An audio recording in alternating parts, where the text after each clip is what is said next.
Hello everyone, मैं ममतेश गुप्ता। आज देखेंगे सी टेट के प्रीवियस पेपर की हिस्ट्री की मैराथन। पिछले 5 साल में जितने भी हिस्ट्री से क्वेश्चन आए हैं उन सभी को आज हम इस वीडियो में कवर करेंगे। और इससे पहले मैंने लास्ट 6 ईयर की पेडागोजी की एक मैराथन अपलोड कर दी है। अगर अभी तक आपने नहीं देखी है तो इसी वीडियो के डिस्क्रिप्शन में मैंने सी टेट के प्रीवियस पेपर की प्ले लिस्ट की लिंक डाली हुई है। आप उस लिंक पर क्लिक कर पेडागोजी की भी मैराथन देख सकते हैं और मैंने ज्योग्राफी की भी मैराथन अपलोड कर दिया। आप ज्योग्राफी की भी मैराथन देख सकते हैं। और बिल्कुल लास्ट में आपको मिलेगी, लगभग 100 के लगभग वीडियो हो गई है, क्योंकि मैंने सारी पेपर आपको करा दिए हैं 2014 से और 2024 तक जितने भी पेपर हुए थे वो सारी करा दिए। तो प्ले लिस्ट में आप सबसे नीचे की तरफ जाएंगे तो बिल्कुल लास्ट में आपको ये पेडागोजी से रिलेटेड वीडियो मिल जाएंगी। ठीक है, ये लगभग 4 वीडियो अपलोड होंगी। अभी आज मैं हिस्ट्री की कर रही हूँ, उसके बाद में पॉलिटिकल साइंस एनसीईआरटी की और करूंगी। ठीक है, आइए शुरू करते हैं। Question number 31। अभिकथन है ए तथा आर, कारण को ध्यान से पढ़ें। अभिकथन है ए, वर्ष 1960 में द्विभाषी बंबई प्रांत में मराठी और गुजराती भाषी लोगों के लिए 2 अलग अलग राज्यों में बांटा गया। यानी कि पहले जो आपका महाराष्ट्र और गुजरात में पहले एक ही राज्य था, तो इसको बांटा गया था। ठीक है, कारण है आर, वर्ष 1962 में पंजाब का भी विभाजन 2 राज्यों में हुआ।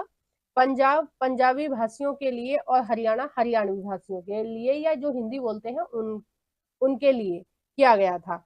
अब देखते हैं कि कौन सा सही है। तो देखो, ये जो अभिकथन है ए बिल्कुल सही है और आर भी बिल्कुल सही है, लेकिन जो ए वाली घटना हुई है उसका कारण ये नहीं बता रहा है। ठीक है, ये नहीं बता रहा है उसका कारण, ये एक अलग बात कही जा रही है यहाँ पर और यहाँ पर एक अलग बात करी जा रही है। तो दोनों ही बातें अपनी अपनी जगह सही है, लेकिन एक दूसरे से इनका रिलेशन नहीं है। ठीक है, क्योंकि ये बंबई प्रांत के बारे में बात कर रहे हैं और गुजरात के बारे में बात कर रहे हैं। ठीक है, लेकिन यहाँ पर पंजाब के बारे में और हरियाणा के बारे में बात हो रही है, तो दोनों अलग अलग टॉपिक हो गए। अगर यहाँ पर ऐसा लिखा होता कि क्यों हुआ विभाजन, का कारण क्या था, कारण लिखा होता बंबई की और गुजरात, सॉरी, मराठी भाषी लोगों का और गुजराती भाषी लोगों का विभाजन क्यों हुआ, राज्य का विभाजन क्यों हुआ, का कारण लिखा होता तो ये इससे रिलेट करता और पहला वाला ऑप्शन सही होता। तो ऑप्शन हो जाएगा दूसरा वाला बिल्कुल सही। आइए नेक्स्ट देखते हैं। क्वेश्चन नंबर है 32। डैश के कारण लद्दाख को छोटा तिब्बत भी कहते हैं। किसके लिए कहते हैं? देखो, ये वैसे पॉलिटिकल साइंस एनसीईआरटी से आया है, अब मैंने पढ़ दिया तो आप आंसर जान लीजिए। पहला है भौगोलिक साम्य, दूसरा है धार्मिक समानता, तीसरा है समान भोजन और चौथा है भाषीय समानता। तो छोटा तिब्बत क्यों कहते हैं? लद्दाख तो भारत में है और तिब्बत एक अलग देश है ना? तो क्यों कहते हैं? तो इसका जो सही आंसर हो जाएगा वो हो जाएगा आपका दूसरा, कि बी, सी और डी सही है। भूगोलिक दृष्टिकोण से नहीं, जबकि धर्म एक जैसा है, दोनों जगह बौद्ध धर्म है, तिब्बत में भी और लद्दाख में भी। खान पान भी समान है और भाषा भी दोनों जगह की समान है। ठीक है, आइए नेक्स्ट देखते हैं। Question number 33। 7वीं शताब्दी के प्रारंभ में निम्नलिखित में से किस विचार पर लोगों ने सवाल उठाना शुरू किया? यानी कि इनमें से कौन सा ऑप्शन ऐसा है जिस पर 7वीं शताब्दी में लोगों ने सवाल उठाना शुरू कर दिया था? पहला है केवल मानव जाति जीवन के अंततः चक्रों से गुजरते हैं। दूसरा है सभी व्यक्ति जन्म के समय समान होते हैं। तीसरा है व्यक्तिगत प्रयासों से पुनर्जन्म के चक्र से छुटकारा पाया जा सकता है। चौथा है सामाजिक विशेषाधिकार किसी जन्म का परिणाम है। देखो, किस बात पर सवाल उठाना शुरू करा था कि जो कुछ लोगों ने जो ये धारणा फैला रखी थी कि आप किसी वर्ण में अगर आप जन्म लेते हो, जैसे ब्राह्मण या क्षत्रिय या वैश्य, ठीक है, या शूद्र, किसी भी अगर उसमें आप जन्म लेते हो वर्ण में, तो ये आपके कर्मों के आधार पर होता है। ठीक है, जिसके कर्म जैसे होते हैं उसको उसी के आधार पर उन्हीं वर्णों में उनको जन्म मिलता है।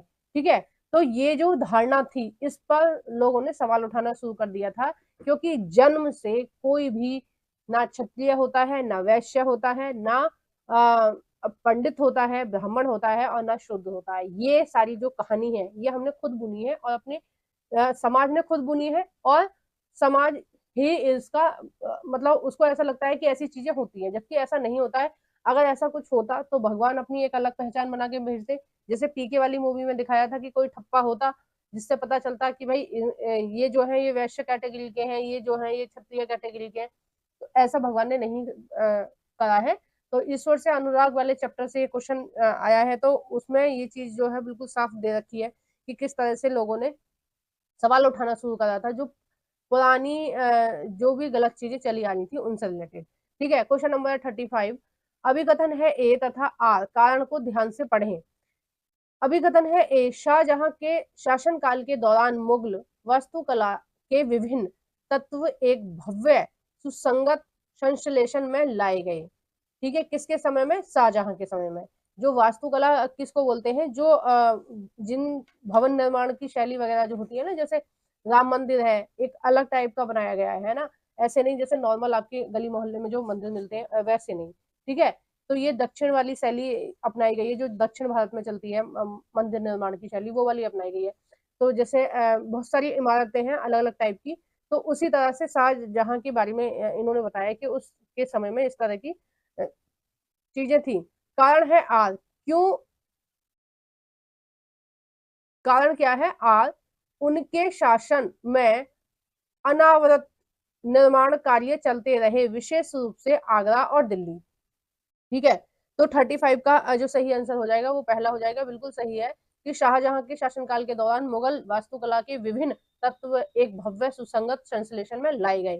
ठीक है, यानी कि एक तरह से बिल्कुल चरम पर था उस समय वास्तुकला जो थी वो बिल्कुल चरम पर थी उस समय, शाहजहां के समय में ही जो आपका ताजमहल है वो बनवाया गया था। और ये भी बिल्कुल सही है कि लगातार कोई ना कोई भवन बनाए जा रहे थे। ठीक है, नेक्स्ट हम देखेंगे क्वेश्चन नंबर 37। क्वेश्चन नंबर 37 कथन है ए और आर को ध्यान से पढ़ें। ए है, जेम्स मिल ने 1817 ईस्वी में the history of British India को 3 भागों में प्रकाशित किया, बिल्कुल सही है। बी है, इसमें उन्होंने भारतीय इतिहास को 3 कालों प्राचीन, मध्य और आधुनिक में बांटा। तो ये वाला जो ऑप्शन है बी वाला वो गलत हो जाएगा। क्यों हो जाएगा? कि ये तो भारतीय इतिहासकारों ने बांटा था। भारतीय इतिहासकारों ने भारत के इतिहास को कैसे बांटा था? प्राचीन भारत, मध्य भारत और आधुनिक भारत। जबकि जो जेम्स मिल थे उन्होंने किस तरह से बांटा था? उन्होंने धर्म के आधार पर बांटा था। उन्होंने सबसे पहले इस तरह से बांटा था कि हिंदू, हिंदुओं का इतिहास, यानी कि प्राचीन जो हमारे राजा वगैरह थे, तो हिंदुओं का इतिहास। फिर उन्होंने मध्यकालीन को बोला था मुस्लिम, ठीक है, और तीसरा जो बोला था उन्होंने ब्रिटिश। ठीक है, तो इस तरह से उन्होंने बांटा था। आइए इसका आंसर देख लेते हैं। इसका आंसर जो है वो तीसरा सही हो जाएगा कि ए सही है परंतु बी गलत है, क्योंकि ये जो दिया हुआ है ये भारतीय इतिहासकारों ने बांटा है इस तरह से, ना कि जेम्स मिल ने। ठीक है, आइए नेक्स्ट देखते हैं। देखो ये 8th क्लास की हिस्ट्री एनसीईआरटी से ही आया था क्वेश्चन, पहले ही चैप्टर है। क्वेश्चन है थर्ड, अच्छा ये तो उससे रिलेटेड है, ज्योग्राफी से रिलेटेड। नेक्स्ट देखते हैं 39। कथन है ए और बी को ध्यान से पढ़ें।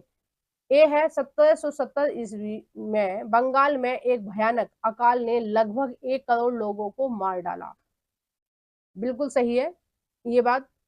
बी है, इस काल में बंगाल की 1/3 आबादी खत्म हो गई।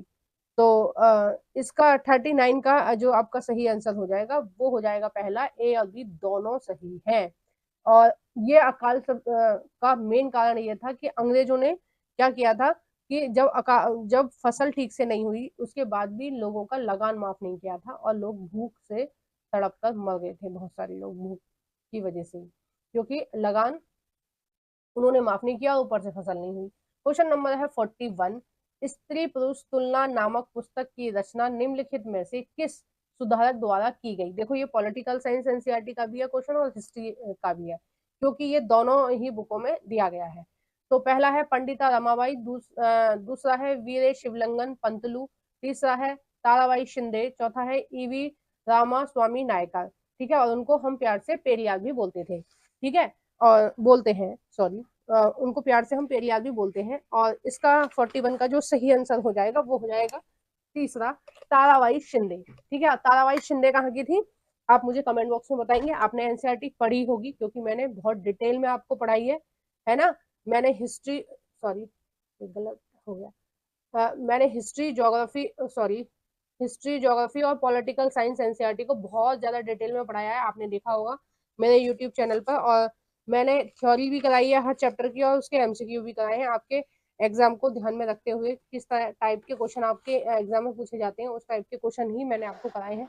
तो आई होप आपने वो देखी होगी, तो आपको पता ही होगा कि जितने भी अब मैं मैराथन वगैरह करा रही हूँ, वो सारी की सारी क्वेश्चन कहीं ना कहीं एनसीईआरटी से ही आए हैं। क्वेश्चन नंबर है 42, गेहूं एवं जौ जैसी फसलें उगाने के सर्वप्रथम साक्ष्य निम्नलिखित में से किस स्थान पर मिले हैं? पहला है गोरो हिल्स, दूसरा है ऐसे भी बोल सकते हैं गोरो की पहाड़ियां, इन्होंने आधा इंग्लिश में लिख दिया आधा हिंदी में लिख दिया है। गोरो हिल्स यानी कि गोरो की पहाड़ियां, मालाबार हिल्स। तीसरा है सुलेमान और किर्थर हिल्स। चौथा है नीलगिरी हिल्स।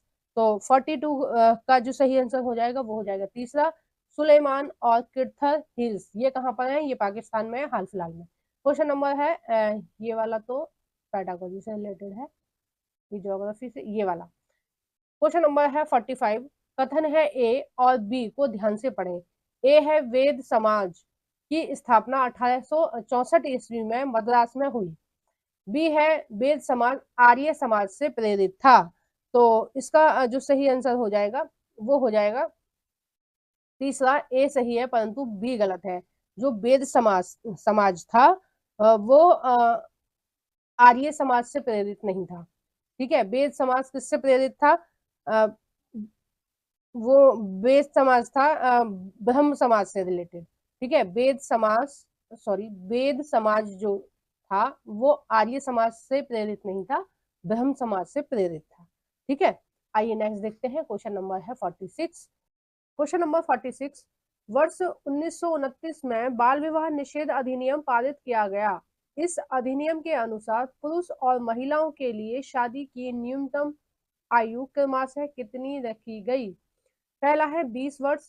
देखो पहले इन्होंने पुरुष की पूछा है, तो पहले हमें पुरुष की देखनी है। पुरुष की 20 वर्ष और महिला की 18।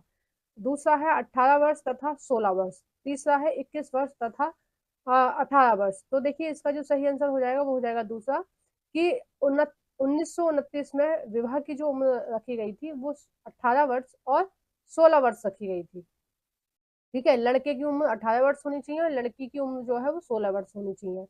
और जो हाल फिलहाल में है वो है 21 वर्ष और 18 वर्ष, यानी कि अब लड़के की उम्र 21 वर्ष होनी चाहिए और लड़की की उम्र 18 वर्ष होनी चाहिए, तब ही वो शादी के योग्य है, मतलब लीगली वो शादी कर सकते हैं। नेक्स्ट देखते हैं हम। देखो ये 47 वाला ये सारे तो ज्योग्राफी के हैं। हम हिस्ट्री की देख रहे हैं तो केवल हम हिस्ट्री का देखेंगे। Question number 51, Hindustan socialist Republic association HSRA के बारे में निम्नलिखित में से कौन सा कथन सही नहीं है? जो कथन सही नहीं है उसके बारे में हमें देखना है। पहला है भगत सिंह और उनके क्रांतिकारी साथियों ने इसकी स्थापना की थी, बिल्कुल सही है। दूसरा है वर्ष 1928 में दिल्ली के फिरोज शाह कोटला में इसकी स्थापना हुई। तीसरा है वर्ष 1928 में पंजाब के अमृतसर में इसकी स्थापना हुई। और चौथा है HSRA के सदस्यों ने सैंडर्स नामक पुलिस ऑफिसर की हत्या की। ठीक है, तो ये इस में ये जो थर्ड वाला है ये वाला गलत हो जाएगा कि ये जो इसका गठन हुआ था हिंदुस्तान सोशलिस्ट रिपब्लिक एसोसिएशन का, वो पंजाब में नहीं हुआ था, वो कहाँ हुआ था? दिल्ली में हुआ था। तो सही कौन सा हो जाएगा? तीसरा, क्योंकि उन्होंने गलत ही पूछा है। आइए नेक्स्ट देखते हैं क्वेश्चन नंबर 52। अभिकथन है ए तथा कारण है आर को ध्यान से पढ़े।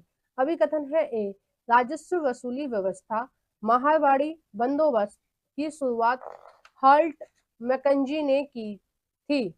और कारण है आर, राजस्व वसूली तथा कंपनी तक इसे पहुंचाने की जिम्मेदारी गांव के प्रधान को दी गई थी, ना कि जमींदार को। ठीक है, तो 52 का जो सही आंसर हो जाएगा वो हो जाएगा आपका दूसरा, कि ए और आर दोनों सही हैं, परंतु आर ए की सही व्याख्या नहीं करता, क्योंकि इसमें पूछा गया है कि राजस्व वसूली व्यवस्था महलवाड़ी बंदोबस्त की शुरुआत हर्ट मैकेंजी ने की थी। तो ये तो बिल्कुल सही है। ठीक है, उन्होंने की थी, लेकिन क्यों की थी वो नहीं बताया, इन्होंने आगे का प्रोसेस इसमें बताया है। तो अभिकथन और कारण में आप हमेशा देखा करो कि ये जो होता है एक तरह से आप इसको क्वेश्चन के रूप में देखो कि ये क्या कह रहा है, और इससे रिलेट करता हुआ अगर ये आता है, ठीक है, अगर इसमें हम क्या लगाएं, इस सेंटेंस में क्या लगाएं और इसको इसका आंसर बनाएं तो सही सटीक बैठना चाहिए, तब ही उसका कारण सही होता है। ठीक है, आइए नेक्स्ट देखते हैं। देखो ये ज्योग्राफी का है। नेक्स्ट है 54। पेरियमपुरम एक तमिल कृति हमें किसके बारे में जानकारी देती है? पहला है राजा और रानियों के बारे में, दूसरा है विद्वान और कवियों के बारे में, तीसरा है साधारण पुरुषों और महिलाओं के बारे में, चौथा है सिपाहियों व सैन्य जनरलों के बारे में।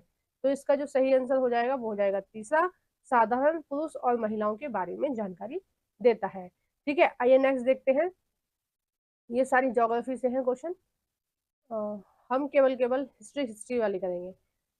हाँ, क्वेश्चन नंबर 58। अभिकथन है ए तथा कारण है आर को ध्यान से पढ़ें। अभिकथन है ए, जनजातियों की सांस्कृतिक परंपराएं जिनमें उनकी भाषा तथा संगीत भी शामिल है बहुत समृद्ध और विशिष्ट होती हैं। बिल्कुल सही है। कारण है आर, जमीन जंगल घास के मैदान तथा पानी के कुनवे की संपत्ति मानी जाती है। मतलब ये जो चीजें हैं, जमीन है, जंगल है, घास है, घास के मैदान है और पानी, ये सब पूरे कुनवे यानी कि जितने भी उस समूह में लोग होते हैं उन सबकी संपत्ति मानी जाती है, जिनका उपयोग सभी एक साथ मिलजुल कर करते हैं। ठीक है, तो 58 का जो सही आंसर हो जाएगा वो हो जाएगा आपका दूसरा, कि ए और आर दोनों सही है, परंतु आर एक ही सही व्याख्या नहीं करता। अब देखो इन्होंने यहाँ पर परंपराओं के बारे में बात की थी कि जो जनजातीय समूह के जो लोग होते हैं उनके लिए क्या महत्वपूर्ण चीजें होती हैं, सांस्कृतिक परंपराएं, उनकी भाषा, उनके संगीत और उनकी समृद्ध और विशिष्ट होती हैं। ठीक है, इसके बारे में बात की गई थी, लेकिन इन्होंने आगे की बात बताई है, इस बात का कारण नहीं बताया है। तो आपको ये देखना पड़ेगा, पहले तो ये देखना पड़ेगा कि दोनों जो कथन है वो सही है या नहीं है। ठीक है, अगर दोनों कथन सही है तो फिर आपको देखना पड़ेगा कि जो इसमें कहा गया उससे रिलेट करता हुआ ये सेकंड वाला है, आर है या नहीं है। अगर नहीं है तो फिर इसका मतलब वो गलत है, उससे रिलेट नहीं कर रहा है। नेक्स्ट देखते हैं क्वेश्चन नंबर 60। अभिकथन है ए तथा कारण है आर को ध्यान से पढ़ें। अभिकथन है ए, दादा भाई नौरोजी जो भारतीय राष्ट्रीय कांग्रेस के बड़े नेता थे, कभी भी भारतीय राष्ट्रीय कांग्रेस के अध्यक्ष नहीं बने। ठीक है, और नेक्स्ट है इसमें कारण है आर, वह व्यवसायी और प्रचारक थे, वे लंदन में रहते थे और कुछ समय के लिए ब्रिटिश संसद के सदस्य भी रहे। तो इसका जो सही आंसर हो जाएगा वो हो जाएगा आपका फोर्थ, कि ए गलत है परंतु आर सही है। ए क्यों गलत है? क्योंकि दादा भाई नौरोजी 3 बार अध्यक्ष बने थे राष्ट्रीय कांग्रेस के। ठीक है, भारतीय राष्ट्रीय कांग्रेस के 3 बार अध्यक्ष बने थे। ठीक है, और इन्होंने बोला है कि एक भी बार नहीं बने थे, तो ये इन्होंने गलत बोला है।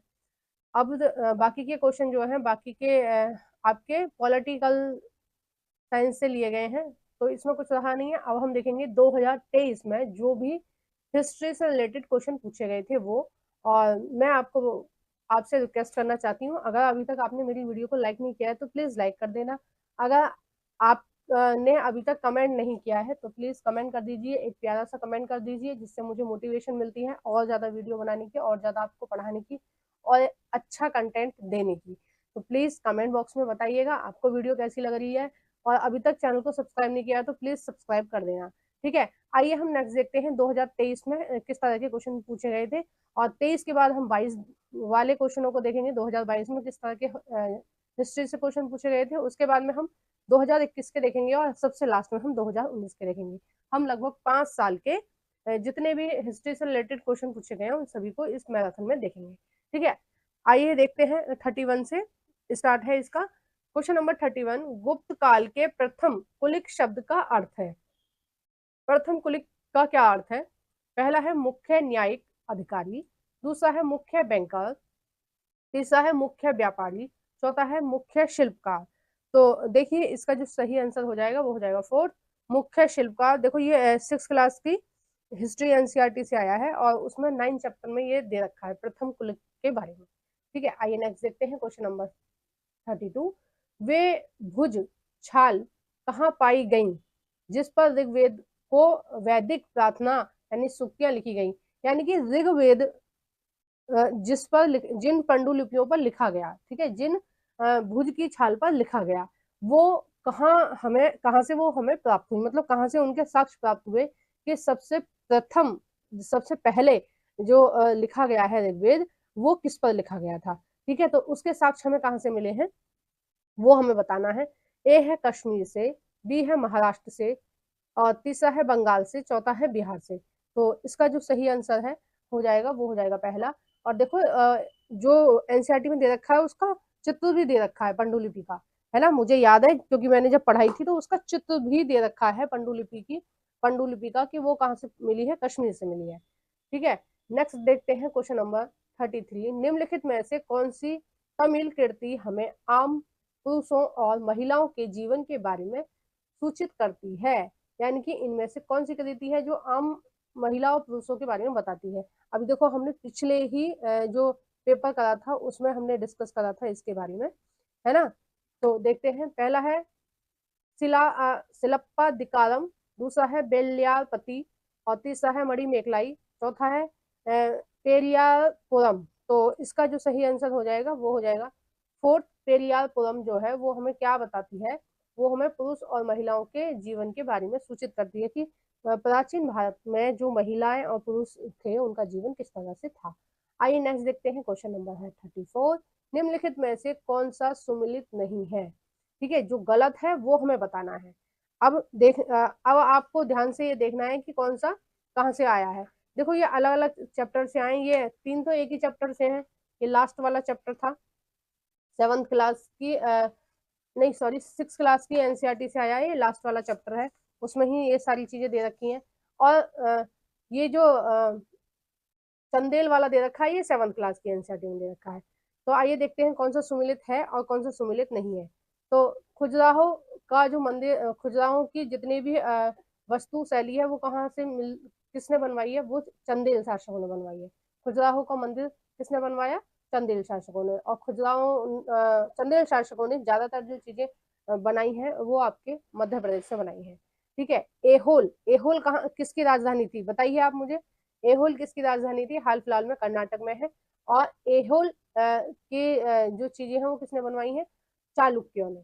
ठीक है, एहोल किसकी राजधानी थी, चालुक्यों की थी और चालुक्यों ने ही बनवाई है। सी है कांचीपुरम, कांचीपुरम किससे संबंधित है, पल्लवों से। तो डी है महाबलीपुरम, ये है चोलों से। तो देखिए इसमें से जो जो सुमिलित नहीं थे वो हमें बताने थे। तो सुमिलित कौन कौन से नहीं है, सुमिलित नहीं है आपका फोर्थ वाला, महाबलीपुरम चोल शासकों ने बनाया था। तो ये चोल शासकों ने नहीं बनाया था, महाबलीपुरम जो बनाया था ये आपके पल्लव शासकों ने बनाया था। किसने बनाया था, पल्लव शासकों ने बनाया, चोलों ने नहीं बनाया था। ठीक है, चोलों ने वैसे बहुत सारी चीजें बनाई थी पर ये नहीं बनाया था। आइए नेक्स्ट देखते हैं क्वेश्चन नंबर 35। निम्नलिखित कथनों पर विचार कीजिए। ए है तवारीख को सुशिक्षित व्यक्तियों द्वारा उर्दू में लिखा गया था। देखो जब तक उर्दू का आविष्कार नहीं हुआ था ये तवारीख जो लिखी गई थी ये आपकी दिल्ली सल्तनत में लिखी गई थी। ठीक है, तो दिल्ली सल्तनत जब था, जब उर्दू का विकास हुआ था, उर्दू का विकास हुआ है। उर्दू क्या है, अरबी फारसी का मिक्सअप है और हिंदी का, इन तीनों भाषाओं का मिक्सअप है उर्दू। ठीक है, तो उर्दू का विकास कब हुआ था, मुगल का, जब मुगल काल लास्ट में था। ठीक है, मुगल काल के लास्ट में उर्दू का विकास हुआ है, अंग्रेजों के आने से कुछ समय पहले ही उर्दू का विकास हुआ है हमारे देश में। और इसलिए जो कुरान शरीफ है या बहुत प्राचीन ग्रंथ टाइप के हैं, मुस्लिम धर्म की जो बुक है, ठीक है, जिनमें धार्मिक चीजें लिखी हुई है वो उर्दू में नहीं है, वो किस में है, या तो अरबी में है या फारसी में है। ठीक है, तो क्योंकि उर्दू का विकास बहुत बाद में हुआ है और मुस्लिम धर्म काफी पहले का है ना। तो लगभग 300 वर्ष आप 200 या 300 वर्ष आप मान सकते हैं जब ही उर्दू का विकास हुआ है। और उर्दू क्या है, हिंदी अरबी और फारसी तीनों का मिक्सअप है उर्दू। ठीक है, बी है तवारीख के लेखक नगरों में रहते थे, बिल्कुल सही है, ये राजा के आसपास ही रहते होंगे। जब तवारीख क्या था, तवारीख था कि राजा की प्रशंसा लिखना, तवारीख या तारीफ, सेम सेम सा नहीं लगा आपको शब्द, तो तवारीख या तारीफ एक ही बात है। ठीक है, तो तारीफ जो लिखते थे लेखक वो राजा के आसपास ही रहते होंगे, क्योंकि राजा ही तो पैसे देंगे उनकी तारीफ लिखने के। सी है, वे प्राय अपने इतिहास सुल्तानों के लिए उनसे ढेर सारे पुरस्कार पाने की आशा में लिखा करते थे। बिल्कुल सही बात है, उन्हें पता था कि अगर हम अच्छा अच्छा लिखेंगे राजा के लिए, राजा ऐसा है वैसा है, राजा नहीं सुल्तान, सुल्तान ऐसा है सुल्तान वैसा है, तो सुल्तान हमें खुश होके कुछ भी देगा, है ना। क्वेश्चन नंबर है 36, निम्नलिखित में से कौन सी रचना सूरदास द्वारा संकलित नहीं है। पहला है सूरसागर, दूसरा है सूरावली, तीसरा है साहित्य रत्न, और चौथा है साहित्य लहरी। तो 36 का जो सही आंसर हो जाएगा वो हो जाएगा साहित्य रत्न। ये सूरदास द्वारा नहीं लिखी गई थी, बल्कि बाकी ये जो तीन है ये तीनों लिखी थी उन्होंने। ठीक है, आइए नेक्स्ट देखते हैं क्वेश्चन नंबर 37। देखो सूरदास जी ने जो अपनी कविताओं में वर्णन किया है वो भगवान कृष्ण का किया है। ठीक है, भगवान कृष्ण के भक्त थे। क्वेश्चन नंबर 37, निम्नलिखित कथन तथा कारण पर विचार करें तथा सही विकल्प चुनें। कथन और कारण हमें देखने हैं किस तरह से दे रखे हैं। अभी कथन है ए, 18वीं शताब्दी के दौरान मुगल साम्राज्य धीरे धीरे कई स्वतंत्र क्षेत्रीय राज्यों में बिखर गया। ठीक है, कारण है बी, या सॉरी कारण है आर, मुगल सम्राटों की सत्ता के पतन के साथ कई प्रांतों के सूबेदारों और बड़े जमींदारों ने भारतीय उपमहाद्वीप के विभिन्न हिस्सों में अपनी शक्ति और प्रबल कर ली। तो 37 का जो आपका सही आंसर हो जाएगा वो हो जाएगा पहला, ये बिल्कुल सही है। और ये आपका 7th क्लास की हिस्ट्री एनसीईआरटी चैप्टर नंबर 8 से आया है। ठीक है, मैं मुझे याद आते रहते हैं तो मैं बताती रहती हूँ। और आपको पता है होगा, अगर आप पहले से मेरे चैनल पर हैं तो मैंने हर क्वेश्चन का आपको बताया कि कौन सा क्वेश्चन कौन सी एनसीईआरटी से आया है, क्योंकि एनसीईआरटी से बाहर कुछ आता ही नहीं है आपके एग्जाम में। और आई होप कि आपने मेरी सारी वीडियो देखी होंगी एनसीईआरटी की जो मैंने करा रखी है 6 से लेकर 10 तक की। और वैसे अगर हम सीटेट के पॉइंट ऑफ व्यू से देखें, अगर हम केवल सीटेट की तैयारी कर रहे हैं तो हमें 6, 7th और 8th क्लास की हिस्ट्री, ज्योग्राफी और पॉलिटिकल साइंस एनसीईआरटी करनी चाहिए। अभी आपके पास थोड़ा टाइम कम है, तो अगर आप थ्योरी वाली भी प्ले लिस्ट ना देख पाए तो आप क्वेश्चन आंसर वाली देख लेना, उससे आपको बहुत ज्यादा हेल्प मिलेगी। और क्वेश्चन बहुत ज्यादा डीप पूछे जा रहे हैं, अगर आपने एनसीईआरटी नहीं पढ़ी तो बहुत मुश्किल हो जाएगा आपका सीटेट क्लियर करना। ठीक है, क्वेश्चन नंबर है 38, किस क्षेत्र में भूस्वामियों को बेल्लार कहा जाता था। पहला है महाराष्ट्र क्षेत्र, दूसरा है तमिलनाडु या तमिल क्षेत्र, तीसरा है पंजाब क्षेत्र, चौथा है बंगाल क्षेत्र। तो बेल्लार आपको देखने से ही लग रहा है कि हमारे उत्तर भारत का तो नहीं है ये शब्द, तो ये था तमिल क्षेत्र में। ठीक है, और इसका साक्ष्य कहाँ से मिला है हमें कि प्राचीन भारत में उनको भूस्वामी को क्या कहा जाता था, तो इसका साक्ष्य हमें मिला है संगम साहित्य से, है ना। और संगम साहित्य से रिलेटेड पूरा की पूरा एक चैप्टर दे रखा है 6th क्लास की एनसीईआरटी में। नेक्स्ट देखते हैं क्वेश्चन नंबर 39, कथनों ए तथा आर को पढ़ें तथा सही विकल्प चुनें। ए है, राजा राम मोहन राय जैसे लोगों को सुधारक इसलिए कहा जाता था, इसलिए कहा जाता है क्योंकि वे मानते थे कि समाज में परिवर्तन लाना और अन्यायपूर्ण तौर तरीकों से छुटकारा पाना जरूरी है। ठीक है, बिल्कुल सही बात है, और बहुत भरसक प्रयास करे थे उन्होंने इस चीज के लिए। भी है, सुधारकों का विचार था कि इस तरह से परिवर्तन लाने के लिए लोगों को इस बात के लिए प्रेरित करना चाहिए कि वह पुराने व्यवहारों को छोड़कर जीवन का नया ढंग अपनाने की तैयारी के लिए तैयार हो।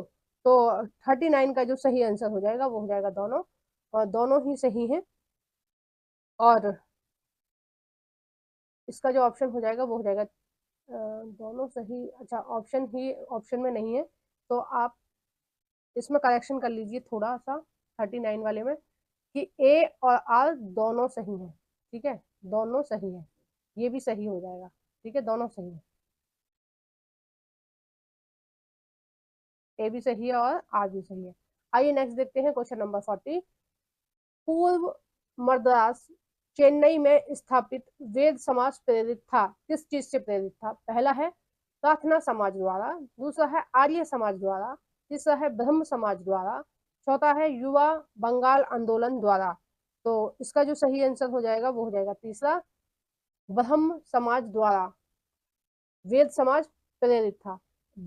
जो वेद समाज की जो स्थापना हुई थी वो ब्रह्म समाज के ही कुछ लोगों ने की थी। ठीक है, पहले वो ब्रह्म समाज में थे, बाद में उनमें कुछ मतभेद हुआ या विचार नहीं मिले तो उन्होंने एक अलग समाज बना लिया, लेकिन विचारधारा दोनों की एक ही थी। ठीक है, आइए नेक्स्ट देखते हैं क्वेश्चन नंबर 41। निम्नलिखित कथनों ए तथा आर को पढ़ें और उपयुक्त विकल्प का चयन कीजिए। अभी कथन है ए, ईवी राम स्वामी नायकर और पेरियार मनु संहिता, भागवत गीता और रामायण जैसे ग्रंथों के आलोचक थे। बिल्कुल सही है, और कट्टर आलोचक थे, ये आपकी बुक में ही लिखा है कि जो पेरियार थे वो कट्टर आलोचक थे भारतीय ग्रंथों के। कारण है आर, पेरियार ने देखा कि ये ग्रंथ निम्न जातियों के ऊपर उच्च जाति और महिलाओं के ऊपर पुरुषों का वर्चस्व स्थापित करने के लिए उपयोग में लाए जाते हैं। तो इसका जो सही आंसर हो जाएगा वो हो जाएगा पहला, ए और आर दोनों सही है, आर ए की सही व्याख्या करता है। अब देखिए व्याख्या वाला कैसे सही होगा, मतलब कैसे पता चलेगा ये व्याख्या कर रहा है कि नहीं। अब देखो इसमें इसमें रामास्वामी नायकर ने जो बोला, जिनको हम पेरियार भी बोलते हैं, ये इसके कट्टर आलोचक थे। अब क्यों थे इसके कट्टर आलोचक, क्या कारण था? ठीक है, कारण भी तो कुछ होना चाहिए कि मतलब क्यों उनको लगता था कि ये जो ग्रंथ है ये सही नहीं है, क्योंकि उन्होंने इन ग्रंथों को पढ़ा और उनको ऐसा लगा पढ़ के कि निम्न जातियों के ऊपर उच्च जातियों का वर्चस्व है और महिलाओं के ऊपर पुरुषों का वर्चस्व करने के लिए इन ग्रंथों का उपयोग किया जाता है। ठीक है, इनको ऐसा लगा। तो अब आपको समझ में आ गया होगा कि ये कथन और कारण वाले किस तरह से हमें सॉल्व करने हैं। पहले तो हमें ये देखना है कि ये भी सही है और ये भी सही है। जब ये दोनों सही होंगे तभी आपको ये देखना है कि ये इसकी व्याख्या कर रहा है या नहीं कर रहा है। अगर इन दोनों में से कोई भी एक गलत है तो फिर व्याख्या करने का कोई मतलब ही नहीं है, फिर तो आप सीधे सीधे बता दोगे केवल एक सही है या केवल दो सही है। ठीक है, अगर इन दोनों में से कोई एक सही है तो आपको केवल वाला देखना है कि केवल पहला सही है या केवल आर सही है। अगर ये दोनों सही है तब आपको ये दिमाग लगाना है कि जब ये दोनों सही है तो ये इससे रिलेट कर रहा है या नहीं कर रहा है। उसके लिए सिंपल तरीका है कि आप पहले वाले को क्वेश्चन बना लीजिए और फिर देखिए कि जो दूसरा कारण जो दे रखा है वो उसका आंसर दे रहा है या नहीं। अगर हम इसको क्वेश्चन बनाएंगे, ईवी रामास्वामी नायकर और पेरी पेरियार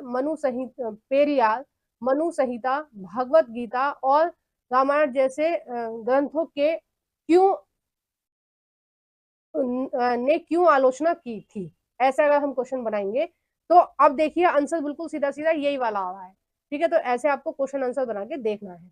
क्वेश्चन नंबर है 42, किस गवर्नर जनरल ने घोषणा की कि बहादुर शाह जफर अंतिम मुगल शासक होंगे? बहुत ही इंपॉर्टेंट और बहुत ही इजी क्वेश्चन है ये। पहला है लॉर्ड कैनिंग ने, दूसरा है लॉर्ड हार्डिंग ने, दूसरा है लॉर्ड डलहौजी ने, तीसरा है लॉर्ड हार्डिंग ने, चौथा है लॉर्ड एंगलिंग ने। ठीक है, तो 42 का जो सही आंसर हो जाएगा वो हो जाएगा पहला, लॉर्ड कैनिंग ने ये घोषणा की थी कि बहादुर शाह जफर जो है वो भारत के अंतिम बादशाह होंगे। उसके बाद में कोई भी भारत का बादशाह नहीं चुना जाएगा। जो बहादुर शाह जफर के जो भी वो है वंशज है, जो भी परिवार के बेटा है या पोते हैं उनको राजा नहीं माना जाएगा। ठीक है, क्योंकि ये पूरा की पूरा किसके अधिकार क्षेत्र में आ जाएगा? अंग्रेजों के अधिकार क्षेत्र में आ जाएगा। और अंग्रेजों ने लास्ट में करा भी ऐसे, इनको गलत तरीके से रंगून की जेल में भेज दिया था, जो आज का म्यांमार है। ठीक है, रंगून जेल में भेज दिया था और वहीं पर बाद में इनकी मृत्यु हो गई थी। क्वेश्चन नंबर 43, निम्नलिखित में से किस भाषा में केसरी अखबार छपता था? पहला है अंग्रेजी भाषा में, दूसरा है बंगला भाषा में, बंगाली की भाषा है बंगला, तीसरा है मराठी गुजरात की है, आपको मराठी महाराष्ट्र की आपको पता है, चौथा है उर्दू। देखो जो उर्दू भाषा है वो आपकी जो बोली जाती, जिसका प्रयोग किया जाता है मेनली, वो दिल्ली के आसपास के इलाकों में किया जाता है। वैसे तो पूरे भारत में ही कहीं ना कहीं ये जो भाषाएं हैं ये मिक्स सब चीजें, लोग एक स्थान से दूसरे स्थान जाते हैं तो भाषाएं मिक्स हो जाती हैं, लेकिन ज्यादातर अगर देखा जाए तो दिल्ली में और उत्तर प्रदेश में यहाँ पर ज्यादा होता है इसका प्रयोग। तो इसका 43 का जो सही आंसर हो जाएगा वो हो जाएगा आपका तीसरा। केसरी अखबार जो छपता था वो किस भाषा में छपता था? मराठी में। और इस अखबार की शुरुआत किसने की थी ये आप मुझे कमेंट बॉक्स में बताएंगे। ठीक है, क्योंकि मैं ये सारे पेपर करा चुकी हूँ, आपने कहीं ना कहीं ये देखा होगा। और इसका ये लास्ट क्वेश्चन है इस पेपर का। आगे हम 2022 का पेपर देखेंगे। निम्नलिखित में से किस एक्ट से भारतीय संविधान द्वारा काफी संख्या में प्रावधान लिए गए हैं? पहला है 1909 के एक्ट से, दूसरा है 1919 के एक्ट से, तीसरा है 1935 के एक्ट से, और चौथा है भारतीय स्वाधीनता अधिनियम 1957 से। तो 44 का जो आपका सही आंसर हो जाएगा वो हो जाएगा तीसरा, 1935 के एक्ट से ये लिया गया है कि भारतीय संविधान जो है अभी हाल फिलहाल में भारत में जो लागू है उसमें बहुत सारे एक्ट 1935 से लिए गए। जब अंग्रेजों को लगा कि उन्हें भारत पर शासन करना है, अच्छे से करना है और लंबे समय तक करना है, तो उन्होंने एक छोटा सा संविधान का निर्माण कर दिया था 1935 में। बहुत सारे रूल बनाए गए थे और जिन रूलों का पालन आज तक भारत में किया जाता है। एक तरह से 1935 का जो नियम आए थे 1935 में, जो अंग्रेज लेके आए थे, उसको हम लघु संविधान के रूप में भी जानते हैं।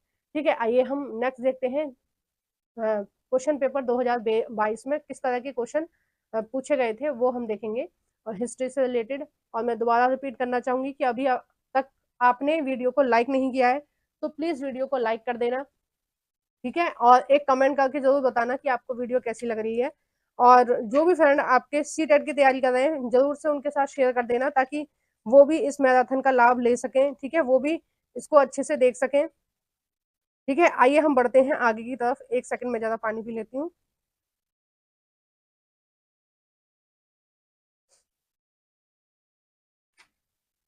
हाँ, तो देखते हैं अब इसको। क्वेश्चन नंबर है 31। 7वीं शताब्दी में बड़े बड़े भूस्वामी और योद्धा सरदारों में धन और शक्ति प्राप्त कर अपने को घोषित किया। देखो, जब 7वीं शताब्दी की शुरुआत हुई तो कहीं ना कहीं राजा वगैरह जो थे वो उनका जो रूप है वो विशाल होने लगा था, ठीक है, अधिकार क्षेत्र विशाल होने लगा था, सिस्टमेटिक तरीके से वो राज्य को चलाने लगे थे, तो बहुत सारी चीजें बढ़ने लगी थी।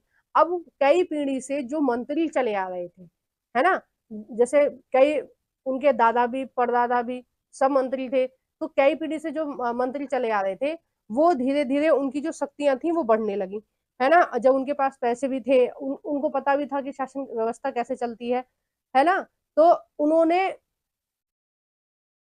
उन्होंने अपने आप को घोषित कर दिया, ठीक है। अब देखते हैं कि ये कौन थे। पहला है महासामंत, दूसरा है राजा राजदेव, तीसरा है दक्षिणापत और चौथा है अश्वघोष।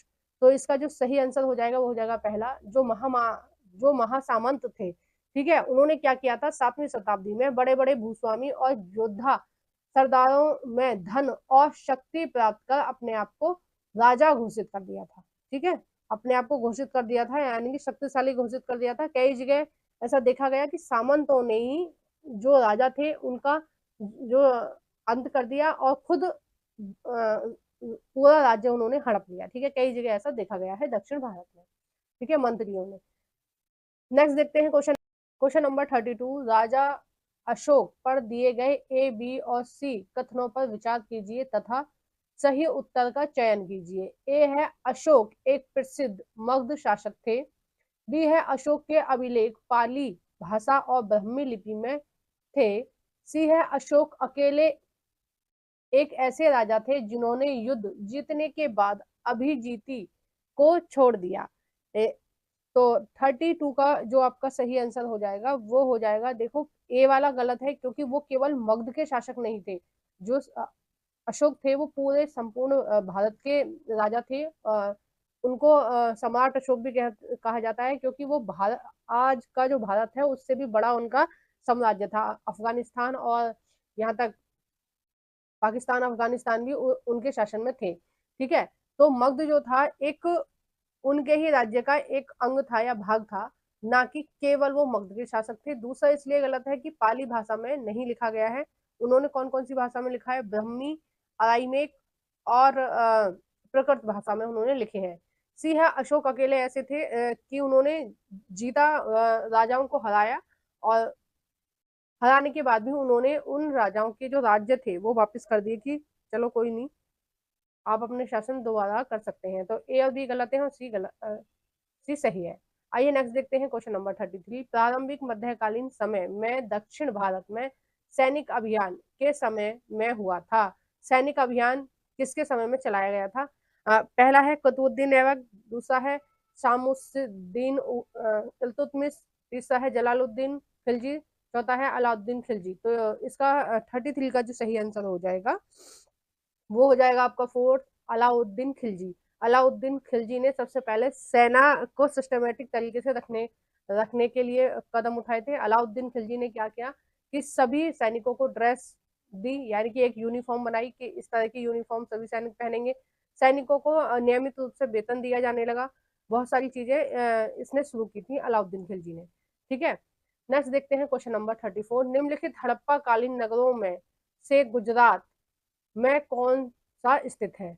पहला है धौलावीरा और मेहरगढ़, दूसरा है कौलादिवा और राखीगढ़ी, तीसरा है लोथल और कौलादिवा, और चौथा है धौलावीरा और लोथल।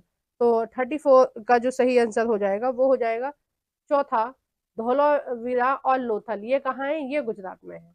ठीक है, आइए नेक्स्ट देखते हैं। क्वेश्चन नंबर है 35। निम्नलिखित में से कौन सा कथन जैन धर्म के संदर्भ में सही है? पहला है मुख्यतः पुरोहितों ने जैन धर्म का समर्थन किया। गलत, पुरोहितों ने नहीं किया था। किसने किया था? व्यापारियों ने। ठीक है, दूसरा है किसानों के लिए इन नियमों का पालन करना आसान था। नहीं था, क्योंकि जैन धर्म में जीव हत्या को बिल्कुल निषेध माना गया है, और जो किसान होते हैं वो हल चलाते हैं। मिट्टी में असंख्य छोटे छोटे सूक्ष्म जीव होते हैं जिनकी हत्या हल चलाने से, हैरो चलाने से और कुदाल से हो जाती है। ठीक है, जाने अनजाने जीव हत्या हो जाती है, इसलिए उन्होंने जैन धर्म कम अपनाया। मतलब किसान जो है वो ना के बराबर है। ज्यादातर जो अपनाया था वो व्यापारियों ने ही अपनाया था, क्योंकि इसके जो नियम है ना वो बहुत ज्यादा टफ है जैन धर्म के। तीसरा है महावीर की शिक्षाएं 1500 वर्ष पूर्व बल्लवी नामक स्थान पर लिखी गई थी। ठीक है, चौथा है पुरुषों और औरतों के लिए जैन धर्म के नियमों का पालन करना बहुत आसान था। आसान किसी के लिए भी नहीं था, आज भी नहीं है। तो इसका जो सही आंसर हो जाएगा वो हो जाएगा तीसरा, सही है। ठीक है, और जैन धर्म के जो नियम हैं आज भी बहुत ज्यादा टफ है, और आसानी से आप उनका पालन नहीं कर सकते हो। क्वेश्चन नंबर है 36। आप कक्षा में खोंड और आफ्तानी नागाओं पर चर्चा कर रहे हैं। देखो ये जनजातियों के नाम दे रखे हैं, खोंड, आफ्तानी और नागाओं पर चर्चा कर रहे हैं। आपको उस माध्यम का चयन करना है जिस पर छात्र उन राज्यों को चिन्हित करेंगे जिनसे ये जनजातियां हैं। ठीक है, तो खोंड जनजाति कहाँ पाई जाती है आप मुझे बताइए। पहला है मानचित्र पर झारखंड और नागालैंड, दूसरा है समय रेखा पर गुजरात और मेघालय, तीसरा है मानचित्र पर उड़ीसा और अरुणाचल प्रदेश, चौथा है समय रेखा पर गुजरात और नागालैंड। तो 36 का जो सही आंसर हो जाएगा वो हो जाएगा तीसरा आपका, मानचित्र पर उड़ीसा और अरुणाचल प्रदेश, है ना। खोंड जो जनजाति है वो आपके कहाँ पाई जाती है? वो उड़ीसा में। और आप्तानी जो पाई जाती है वो पाई जाती है कहाँ? अरुणाचल प्रदेश में। ठीक है, आइए नेक्स्ट देखते हैं। Question number 37। 18वीं शताब्दी में भारतीय रेशम के संदर्भ में ए, बी और सी कथन पर विचार कीजिए। यानी कि भारतीय रेशम के संबंध में कौन सा कथन सत्य है वो हमें देखना है। ठीक है, पहला है ऑप्शन, भारतीय रेशम की यूरोपीय, एक सेकंड, हाँ, भारतीय रेशम की यूरोपीय बाजार में भारी मांग थी। बिल्कुल सही है। यहाँ तक कि जो ब्रिटिश की महारानी थी, ठीक है, ब्रिटेन की जो महारानी थी वो भी भारत के बने रेशम के कपड़े ही पहनती थी। बी है भारतीय रेशम की अच्छी गुणवत्ता सबको आकर्षित करती थी और भारत का निर्यात बढ़ा। बिल्कुल सही है। सी है भारतीय रेशम उत्पादक इस व्यापार से बहुत अच्छा पैसा कमाते थे। गलत है। क्यों गलत है? रेशम के व्यापार से भारतीय अच्छा पैसा नहीं कमाते थे, अंग्रेज जो थे वो अच्छा पैसा कमाते थे, क्योंकि अंग्रेज क्या करते थे, बहुत सस्ते रेट में हमारे यहाँ से रेशम को खरीद के ले जाते थे और अपने यहाँ पर बहुत महंगे रेट में बेच देते थे। तो मेन जो फायदा होता था वो भारतीय व्यापारियों को नहीं, वो ब्रिटेन के व्यापारियों को होता था। ठीक है, और उसकी वजह से ही वो धीरे धीरे धीरे धीरे हमारे देश में जमते चले गए, और लास्ट में फिर महारानी ने शासन किया। 1858 से फिर महारानी का शासन रहा 100 वर्ष।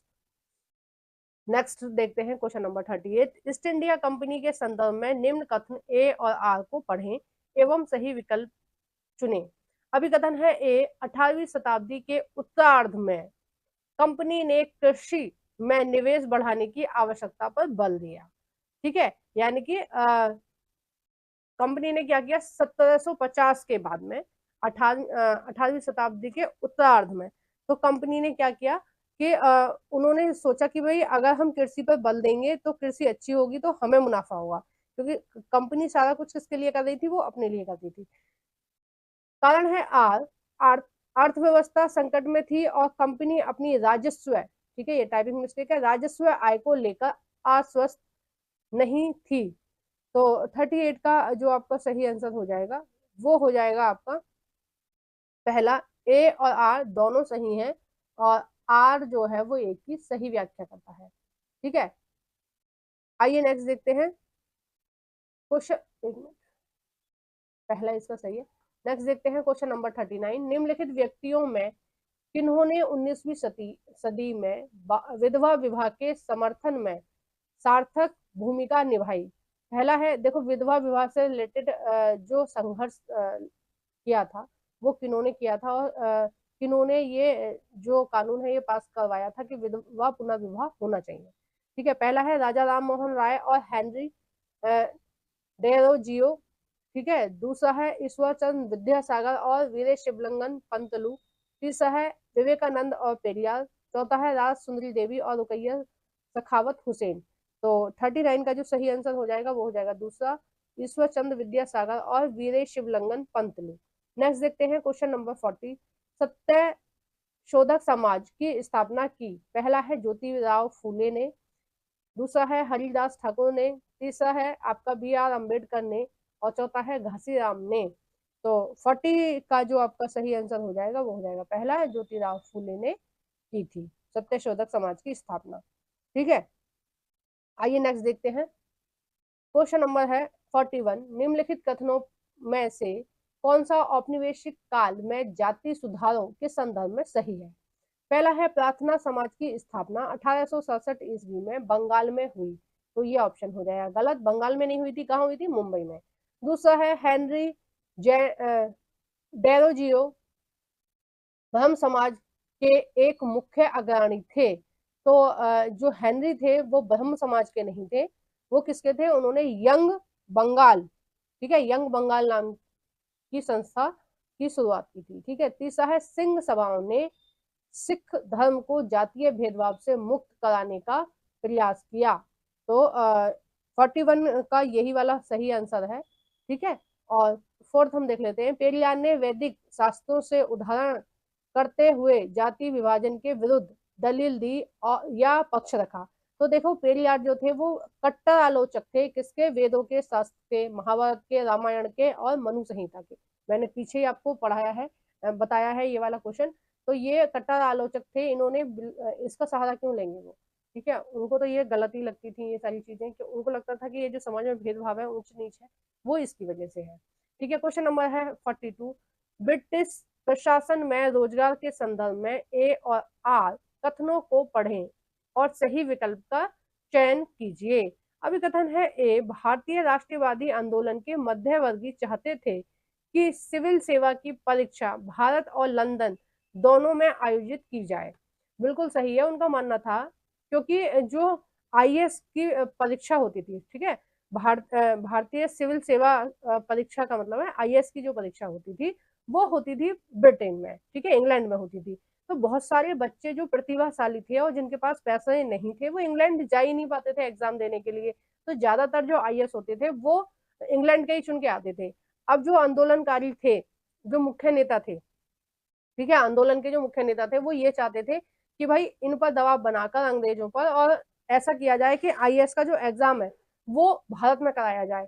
अगर हम भारत में कराएंगे तो ज्यादा से ज्यादा हमारे भारत के बच्चे इसमें पार्टिसिपेट करेंगे, भारत के बच्चे इस एग्जाम को देंगे और भारत के आईएएस बनेंगे। और जब भारत के ही लोग आईएएस बनेंगे, भारत के लोग शासन में आएंगे, ऑफिसर बनेंगे, तो भारत की प्रगति होगी। कारण है आर वे चाहते थे कि कुछ सामाजिक गुटों समूहों से लोगों को ब्रिटेन प्रशासन में अवसर दिए जाने चाहिए। वो ब्रिटेन में अवसर नहीं मांग रहे थे, वो केवल और केवल भारत में मांग रहे थे। उनको पता था कि भारतीयों के साथ इसलिए गलत हो रहा है क्योंकि बड़े बड़े पदों पर भारतीय नहीं है। कौन है बड़े बड़े पदों पर, वो हैं ब्रिटेन के लोग हैं। तो जो 42 का जो सही आंसर हो जाएगा वो हो जाएगा तीसरा, ए सही है परंतु आर गलत है। ठीक है, आपको पता चल गया आर क्यों गलत है, क्योंकि भारतीय जो मध्यवर्गीय थे वो नहीं चाहते, ब्रिटेन में थोड़ी अवसर दिलाना चाहते थे अपने देश के बच्चों को, वो चाहते थे कि भारत में अवसर मिले। नेक्स्ट देखते हैं क्वेश्चन नंबर 43, निम्नलिखित में से कौन सा या से कथन रॉलेट सत्याग्रह के संदर्भ में सही है। पहला है यह पंजाब और उसके आसपास के क्षेत्रों में हुआ जिसके कारण जलियांवाला बाग वाली निशंतता हुई। ठीक है, तो बी है हिंदू और मुसलमान दोनों ने एकजुट होकर भागीदारी की। सी है यह विरोध मौलिक अधिकारों जैसे अभिव्यक्ति की आजादी स्वतंत्रता को नकारने के विरुद्ध था। और डी है रविंद्रनाथ टैगोर ने इस आंदोलन के साथ पूर्ण एकता जताने के लिए अपनी नाइटहुड की उपाधि वापस कर दी। और देखो महात्मा गांधी ने भी वापस करी थी केसरिया हिंद की, और जमनालाल बजाज जी ने भी वापस की थी। ठीक है, तो 43 का जो सही आंसर हो जाएगा वो हो जाएगा आपका ए वाला गलत है, बी और सी और डी जो है वो सही है। ए वाला क्यों गलत है? ए वाला इसलिए गलत है, ना केवल भारत में, ठीक है, ये जो एक्ट लागू हुआ था, रॉलेट एक्ट जो लागू हुआ था, ना केवल भारत में हुआ था वो, सॉरी, ना केवल पंजाब में हुआ था, वो पूरे भारत में हुआ था। और पूरे भारत में ही इसका पुरजोर विरोध किया गया, अलग अलग जगह पर, अलग अलग स्तर से। ठीक है, तो इसमें केवल पंजाब की बात कही है, केवल पंजाब में नहीं था, पूरे भारत में था। आइए नेक्स्ट देखते हैं क्वेश्चन नंबर 44। अभिकथन है ए, स्वतंत्रता के शुरुआती दशकों में भारी उद्योगों पर बल दिया गया और अर्थव्यवस्था सरकारी दिशा निर्देशों से चली। ठीक है, कारण है आर, ऐसा क्यों हुआ? एक बड़ी जनसंख्या को गरीबी से मुक्त कराना और तकनीकी और औद्योगिक विकास पर आधारित आधुनिक देश का निर्माण करना एक महत्वपूर्ण लक्ष्य था। तो 44 का जो सही आंसर हो जाएगा वो हो जाएगा पहला, ए और आर दोनों सही है, आर एक ही सही व्याख्या करता है। ठीक है, अब हमने 2024 वाला पेपर देख लिया पूरा, 2023 वाला देख लिया, 2022 वाला भी देख लिया। अब हम कौन सा देखेंगे? अब हम देखेंगे 2021 वाला प्रीवियस पेपर। ठीक है, जो 2021 में जितने भी क्वेश्चन आपके हिस्ट्री से पूछे गए थे वो हम इस पेपर में देखेंगे। ठीक है, अब मैं जल्दी जल्दी निपटाने की कोशिश कर रही हूँ, फिर भी देखो 1.5 घंटे की 2 घंटे की वीडियो शायद ये हो जाएगी, है ना। तो प्लीज आप पेशेंस बनाकर रखिए और सारे क्वेश्चनों को देखकर जाइए, क्योंकि जब एग्जाम में आपसे पूछे जाएंगे तो कहीं ना कहीं जो मैं आपको डिटेल में चीजें बता रही हूँ वो आपको वहां पर याद आएंगी और वो आपको हेल्प भी करेंगी बहुत ज्यादा। ठीक है, तो थोड़ा सा पेशेंस बना कर रखना है। लाइक नहीं किया है तो प्लीज वीडियो को लाइक कर देना, कमेंट कर देना, और अभी तक चैनल को सब्सक्राइब नहीं किया है तो प्लीज सब्सक्राइब भी कर देना। ठीक है, और जो भी फ्रेंड आपके सीटेट की तैयारी कर रहे हैं उनके साथ भी प्लीज इस वीडियो को शेयर करना। आइए शुरू करते हैं क्वेश्चन नंबर 31। कन्नौज के लिए त्रिपक्षीय संघर्ष निम्नलिखित में से कौन कौन सी ताकतों द्वारा लड़ा गया? पहला है पाल वंशों, चालुक्यों और राष्ट्रकूटों। ठीक है, दूसरा है गुर्जर प्रतिहारों, राष्ट्रकूटों और पाल वंशों। तीसरा है गुर्जर प्रतिहारों, चालुक्यों, पाल वंशों। और चौथा है गुर्जर प्रतिहारों, चोल वंशों और पाल वंशों। तो त्रिपक्षीय जो संघर्ष था वो किस किस के बीच में था? वो था आपका इसका ऑप्शन जो सही हो जाएगा वो हो जाएगा दूसरा, गुर्जर प्रतिहारों, राष्ट्रकूटों और पाल वंशों। ठीक है, और लास्ट में किसकी जीत हुई थी इस त्रिपक्षीय संघर्ष में वो आप लोग मुझे कमेंट बॉक्स में बताएंगे। ठीक है, कमेंट बॉक्स में जब आप मुझे बताएंगे तो प्लीज क्वेश्चन नंबर भी डाल देना। क्वेश्चन नंबर है 32। निम्न वक्तव्यों ए और बी पर विचार करके सही उत्तर का चयन कीजिए। वक्तव्य है ए, महाजनपदों के शासक केवल किसानों से नियमित रूप से कर वसूलते थे। ठीक है, और बी है इसका वक्तव्य बी, औजार बनाने और कृषि में उन्नति ने अनाज की अधिक पैदावार को बढ़ाया। तो इसका जो सही आंसर हो जाएगा 32 का वो हो जाएगा आपका बी। ए और बी दोनों सही है और बी एक ही सही व्याख्या करता है।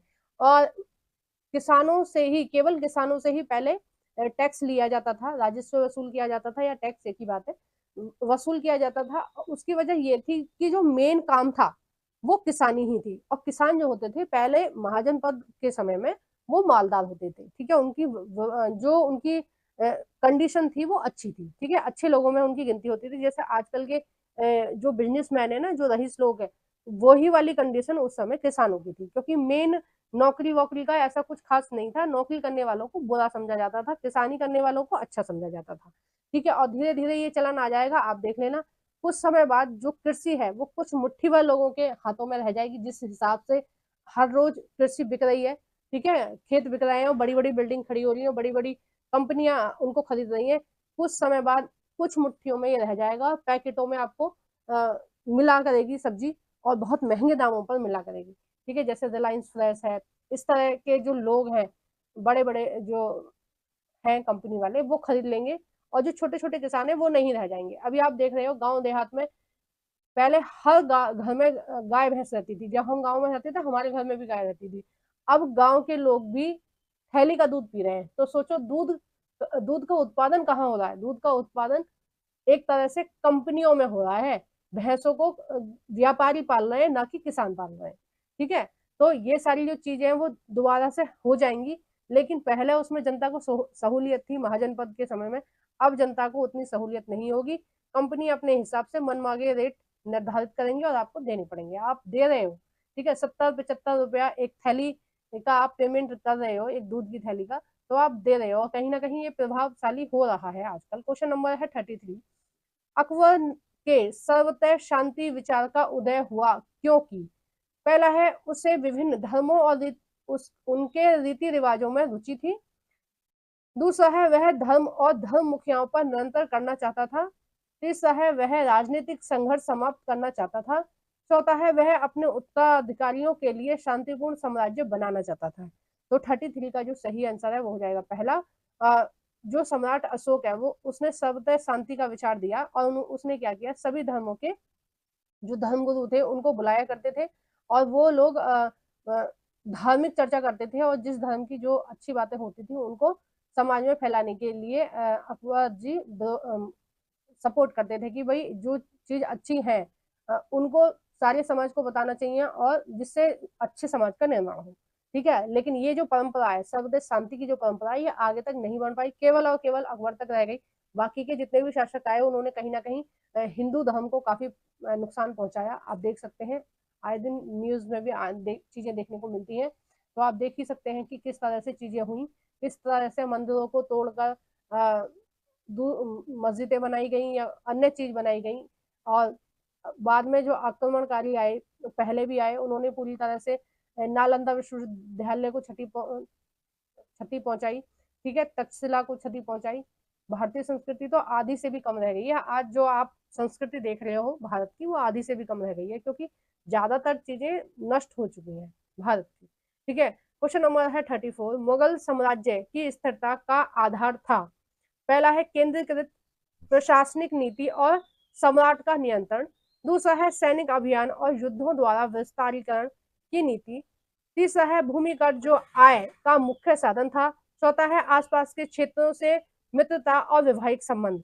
तो मुगल साम्राज्य जो इतने दिन तक चलता रहा उसका मेन कारण था ऑप्शन नंबर तीसरा, भूमिगत जो आय का मुख्य साधन था। ठीक है, टैक्स आ रहा था और उस टैक्स को वो खर्च करते थे अपने आप को समृद्ध बनाने के लिए। ठीक है, सेना के ऊपर खर्च करते थे, हथियारों के ऊपर खर्च करते थे। क्वेश्चन नंबर है 35। तुलसीदास की रामचरितमानस डैश भाषा में लिखी गई है? पहला है, संस्कृत भाषा में। दूसरा है, हिंदुस्तानी भाषा में। तीसरा है, ब्रज भाषा में। चौथा है, अवधि में। तो 35 का जो सही आंसर हो जाएगा वो हो जाएगा फोर्थ, अवधि भाषा में तुलसीदास जी ने रामचरितमानस लिखी है। आइए नेक्स्ट देखते हैं क्वेश्चन नंबर 36।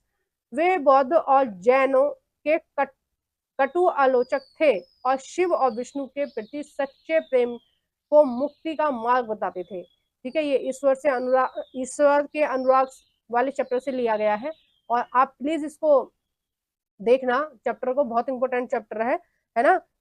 7th क्लास की हिस्ट्री एनसीईआरटी का चैप्टर नंबर शायद 8 है। ठीक है, ईश्वर से अनुराग शायद चैप्टर नंबर 8 है, उसको देखना। अगर आपके पास टाइम नहीं है तो क्वेश्चन आंसर देख लेना, आपको बहुत हेल्प मिलेगी। तो कौन थे जो जैन धर्म और बौद्ध धर्म के कट्टर आलोचक थे, शिव और विष्णु के भक्त थे? पहला है, नैनार और अलवर्संत। दूसरा है, शंकर और रामानुज। तीसरा है, अल महाप्रभु और अकमहा देवी। और चौथा है, सिद्ध और योगी। तो 36 का जो आपका सही आंसर हो जाएगा वो हो जाएगा पहला नैनार संत और अलवर संत। नैनार संत जो थे वो शिव भक्त थे, जिनको शैव भी बोलते हैं, और अलवर जो संत थे वो विष्णु, विष्णु किसका भगवान कृष्ण जो है वो भगवान विष्णु के ही अवतार हैं। ठीक है, आइए नेक्स्ट देखते हैं क्वेश्चन नंबर 37। गौड़ जनजातियां आज के समय में कौन से राज्य में बहुसंख्या में फैली हुई है? गौड़ जनजाति, ठीक है। पहला है छत्तीसगढ़, महाराष्ट्र, आंध्र प्रदेश। दूसरा है छत्तीसगढ़, केरला, सॉरी केरला, केरल, उत्तर प्रदेश। तीसरा है छत्तीसगढ़, बिहार, पश्चिम बंगाल। चौथा है छत्तीसगढ़, उड़ीसा और कर्नाटक। तो ये जो जनजाति है, गौड़ जो जनजाति है, ये मेनली आपके छत्तीसगढ़ में, ठीक है, और छत्तीसगढ़ में, महाराष्ट्र में और आंध्र प्रदेश में है। ठीक है, और ये भारत की सबसे बड़ी जनजाति है। ठीक है, गौड़ जनजाति भारत की सबसे बड़ी जनजाति है। आइए नेक्स्ट देखते हैं क्वेश्चन नंबर 38। निम्नलिखित पर विचार कीजिए तथा कीजिए और सही विकल्प चुनिए। ए है बहुत से आदिवासी समूह बाजार और व्यापारियों को अपने शत्रु की तरह समझते थे। ठीक है, और ये बिल्कुल सही है कि उनको ऐसा लगता था कि जो व्यापारी हैं, जो बाहरी लोग हैं, जिनको उन्होंने बोला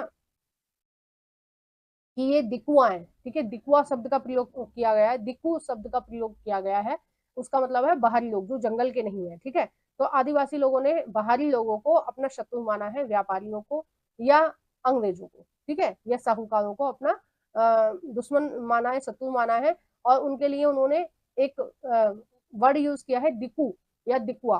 ठीक है, यानी ये नेगेटिव वर्ड है, पॉजिटिव वे में नहीं बोला गया है दिकुआ, नेगेटिव वे में भी है। अंग्रेजी राज में होने वाले परिवर्तनों को अनुभव कर आदिवासी समूह खुश थे, बहुत ज्यादा दुखी थे।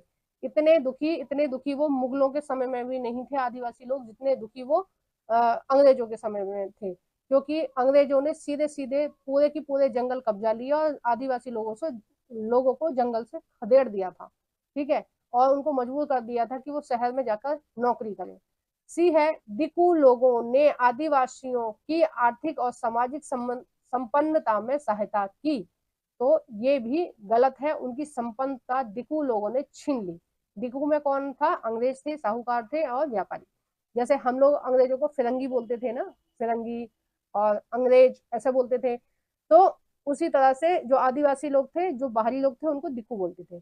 तो इसका जो 38 का जो सही आंसर हो जाएगा वो हो जाएगा पहला, केवल ए सही है। ठीक है, आइए नेक्स्ट देखते हैं। क्वेश्चन नंबर है 39। सतनामी आंदोलन का गठन किसकी सामाजिक स्थिति को सुधारने के लिए किया गया था?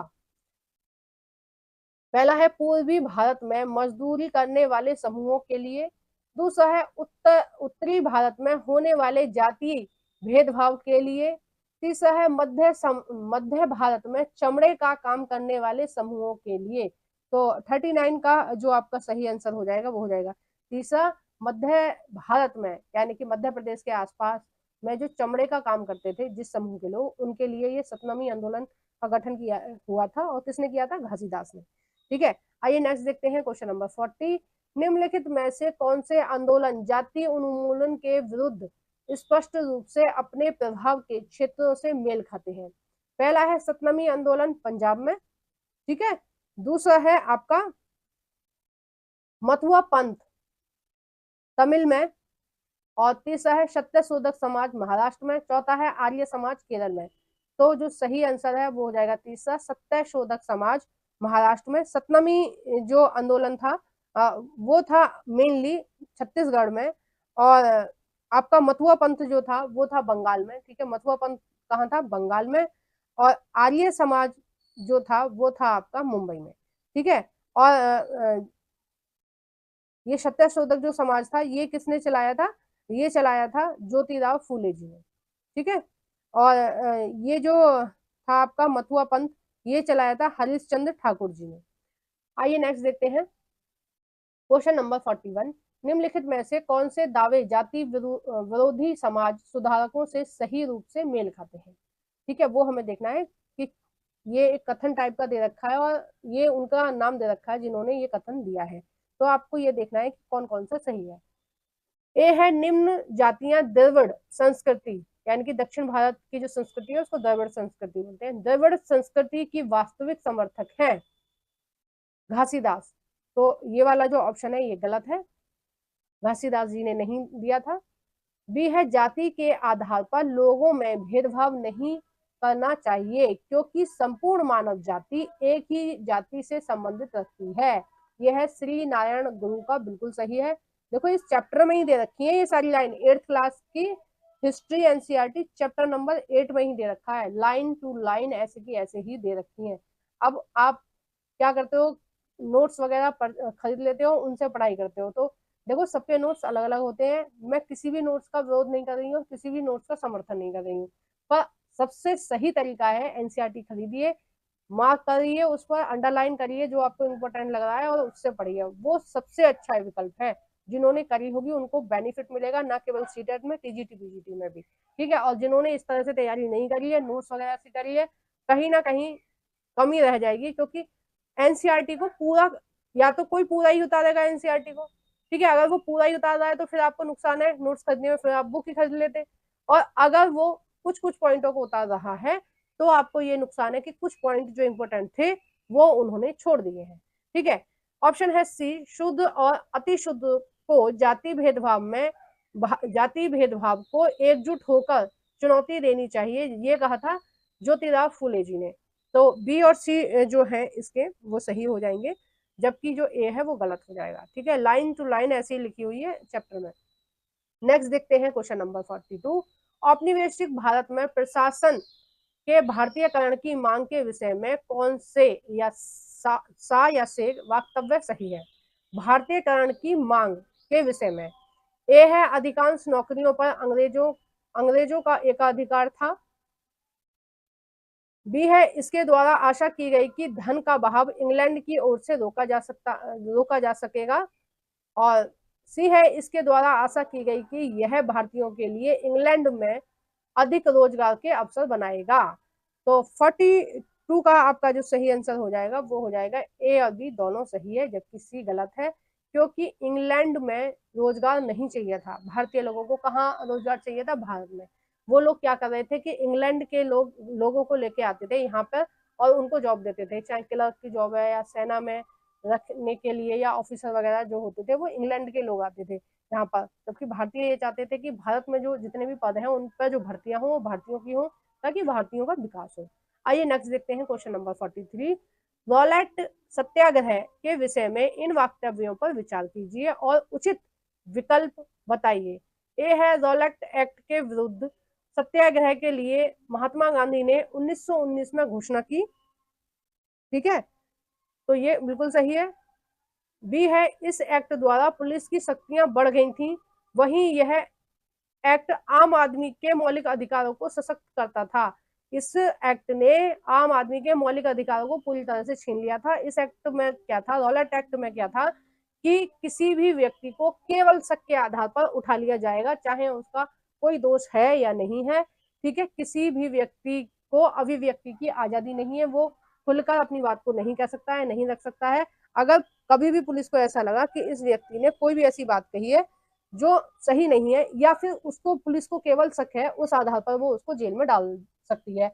और बहुत सारे नेताओं को जेल में डाला गया इस एक्ट के तहत, ठीक है। तो इसका विरोध किसने किया था? महात्मा गांधी जी ने किया था पूरी तरह से, और रॉलेट सत्याग्रह इसी के लिए चलाया गया था। सी है 6 अप्रैल 1919 को अपमान और याचिका दिवस के रूप में बनाया गया। तो 43 का जो सही आंसर हो जाएगा वो हो जाएगा आपका ए और सी सही है, जबकि बी गलत है। बी क्यों गलत है मैंने आपको बता दिया। और जो जलियांवाला हत्याकांड हुआ था, जलियांवाले बाग में जो मीटिंग चल रही थी वो इसी के विरोध में चल रही थी कि भाई ये चीज गलत है और हमें किसी भी तरह से आंदोलन करके इसको हटाना चाहिए। अगर ये एक्ट पास हो गया और हमेशा रहा तो बहुत सारे लोग जो निर्दोष हैं वो हमेशा जेल में रहेंगे, ठीक है। आइए नेक्स्ट देखते हैं क्वेश्चन नंबर 44। आप क्यों सोचते हैं कि मीराबाई जैसे गांधीवादी पंचवर्षीय योजना में विज्ञान और मशीनरी पर बल की आलोचक थी? पहला है इसे लघु उद्योग पर नकारात्मक प्रभाव पड़ेगा कि और वे घटेंगे। देखो गांधीवादी सोच क्या थी कि हमें आधुनिकीकरण चाहिए लेकिन मशीनीकरण नहीं चाहिए। मतलब गांधी जी चाहते थे कि मशीनों का प्रयोग कम से कम किया जाए ताकि लोगों को रोजगार मिले। अब देखो एक कपड़ा बनाने में कई लोगों की आवश्यकता है अगर हाथ से बना रहे हैं तो, ठीक है, 5-6 लोग मिलकर बनाएंगे, जबकि मशीन कम से कम 20 लोगों का काम अकेले ही एक दिन में कर देती है ना। वही काम को 20 लोग हाथ से करेंगे, वही काम को मशीन एक दिन में कर देती है। तो 20 लोगों का जो रोजगार है, 20 लोगों की जो नौकरी है वो एक झटके में चली गई। अब जैसे एआई आया है तो एआई की वजह से बहुत सारी जॉब भविष्य में जाने के चांसेस हैं, क्योंकि बहुत सारा काम तो एआई कर देगा। तो लोगों को नौकरी पर क्यों रखेंगे। तो गांधीवादी सोच क्या थी कि भाई मशीनीकरण कम से कम होना चाहिए, और मशीनीकरण की वजह से ही क्या होता है, वातावरण दूषित होता है, वातावरण पर नकारात्मक प्रभाव पड़ता है। तो मशीनीकरण आधुनिकीकरण किया जाए, लेकिन आधुनिकीकरण में मशीनीकरण को पर बल ना दिया जाए। गांधीवादी सोच यही थी, ठीक है। और मीराबाई भी इस तरह की सोच रखती थी। अब देखिए उनका क्या मानना था। पहला है, इससे लघु उद्योगों पर नकारात्मक प्रभाव पड़ेगा और वह घट जाएंगे। दूसरा है, इससे पर्यावरण खतरों के कारण मानव जीवन पर दूरगामी प्रभाव पड़ेगा। तीसरा है, इससे किसानों की संख्या में कमी आएगी क्योंकि वे नए कारखानों में काम करने का चयन करेंगे। चौथा है, इससे श्रम की आवश्यकता में कमी आएगी क्योंकि मशीनें किसानों की जगह ले लेंगी। तो 44 का जो सही आंसर हो जाएगा वो हो जाएगा दूसरा।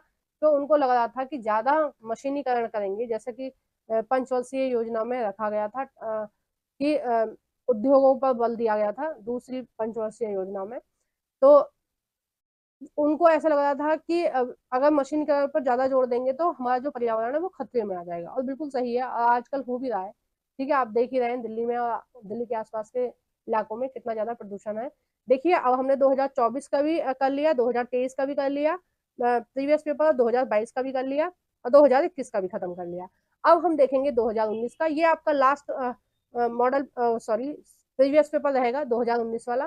ठीक है, और इसके बाद 2019 का जब हमारा समाप्त हो जाएगा, अगली मैराथन जो आएगी आपकी वो आएगी पॉलिटिकल साइंस एनसीईआरटी की।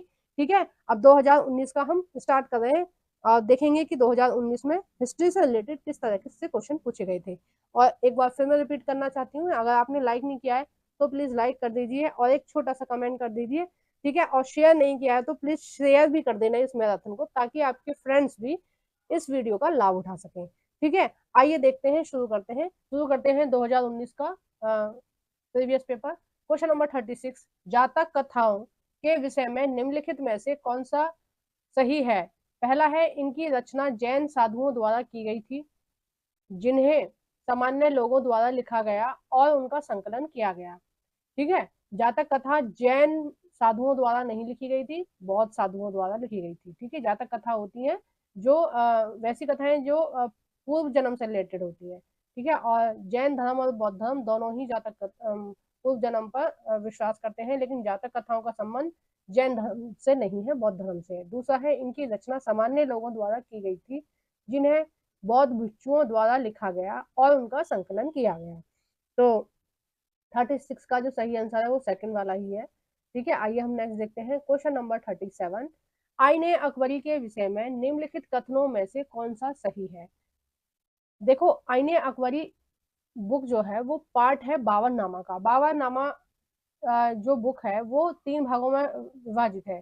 पहले में अकबर के पूर्वजों के बारे में लिखा हुआ है, और जो दूसरी जिल्द है उसमें अकबर के बारे में लिखा हुआ है, और जो थर्ड पार्ट है उसमें वो जो है वो आईने अकबरी है। तो आईने अकबरी में क्या लिखा हुआ है मेनली, उसमें अकबर के प्रशासन के बारे में लिखा हुआ है।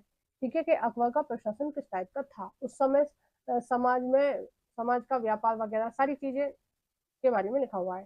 पहला है, यह अकबर के प्रशासन के विविध पहलुओं के विषय में संपन्न सांख्यिकीय विवरण प्रस्तुत करती है। दूसरा है, यह बाबरनामा शीर्षक के अंतर्गत बाबर के शासन के इतिहास के 3 भागों में से पहला भाग है, पहला नहीं है तीसरा भाग है। तीसरा है, इसमें बाबर के पूर्वज और बाबर के शासन की घटनाओं का विवरण दिया गया है। तो बाबर के पूर्वज पहली जिल्द में दिखाए गए हैं।